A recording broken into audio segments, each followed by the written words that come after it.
நினைக்கல.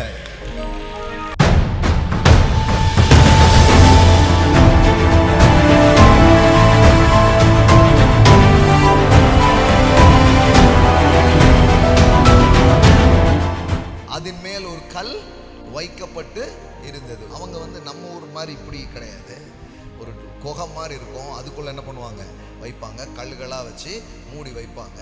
அது ஒரு குகையாக இருந்தது. அதன் மேல் ஒரு கல் வைக்கப்பட்டு இருந்தது. இப்போ பாருங்க, இயேசு சீசர்களை பார்த்து சொல்றாரு, கல்லை எடுத்து போடுங்கள் என்றார். நான் என்ன கேட்குறேன், லாசருவே வெளியவான்னு கொஞ்ச நேரத்தில் சொல்ல போறாரு. செத்தவனே என்ன பண்ண போறான், வரப்போறான். சரி, கல்லை தள்ளி போன்ற வேண்டிதானே. மலையை பார்த்து பேர்ந்து போ என்று சொன்னால் ஆகும்னா, இந்த கல்லை பார்த்து கல்லே தள்ளிப்போ, தள்ளிப்போ அப்படின்னா போயிடும். ஆனா இவங்களை பார்த்து என்ன சொல்றாரு, கல்லை. ஏன் இதுதான் நீங்க பைபிள் படிக்கிற மெத்தட். நம்ம கல்லை தான் நவுத்துறோம், அவர் உள்ள இருக்கிறவனை வெளியே கொண்டு வர்றார். அவர் போர்ஷன் இஸ் வெரி ஸ்மால்.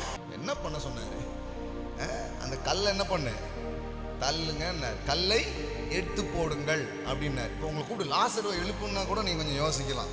நீங்கள் இவ்வளோ பெரிய வேலையை சொல்கிறீங்க.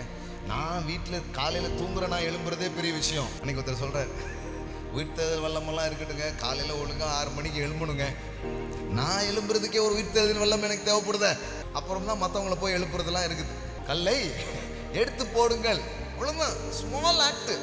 கல்லை என்ன பண்ணுங்க, எடுத்து போடுங்கள். மரித்தவனுடைய சகோதரியாகிய மார்த்தாள் அவரை நோக்கி, ஆண்டவரே கப்படிக்குமே, நாருமே, 4 நாள் ஆயிற்றே அப்படின்றான். கல்லை திறந்தா நாத்தம் வரும்னு அவன் நினைக்கிறான், ஆனா மாத்தம் வரும்னு அவன் நினைக்கல.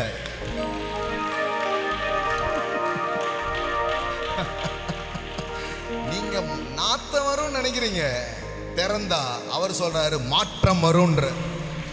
இன்னைக்கு நான் பேசுறது literally is a now time word, is a prophetic word for some people.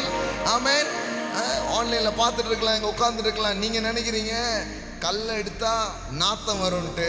இல்ல, இயேசு வந்திருக்கிறதுனால கல்லை அகற்றினால் நாத்தம் வராது, மாற்றம் வரும்.